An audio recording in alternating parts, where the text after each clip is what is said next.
Kunegama nje engisanda kulithola okuthiwa i-late boomer, okusho ukuthi umuntu ophuzile ukuphumelela noma okuchaza ukuthi umuntu ophuzile ukulungelwa izinto. Into engiyiphawulile bafowethu ngomuntu osuke ephuzile nje ukulungelwa izinto ukuthi izinto zakhe zithi uma seyiphumelela zihlale, uyabona, zihlala isikhathi eside uma uqhathanisa nomuntu osheshile ukuphumelela. Kunabantu empilweni othola ukuthi izinto zisheshile ubalungela, uthi washeshe washada, uyabona nje yonke into yakhe yashesha ukulunga. Uthi uma usubheka futhi washesha nokudivosa.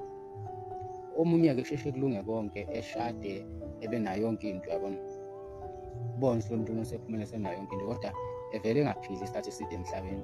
Impilo yakhe ivele ibe mfishane, vele esheshe ehambe. So ngithi mina-ke bafowethu, ukuba i-late boomer akunayo nakancane inkinga bafowethu.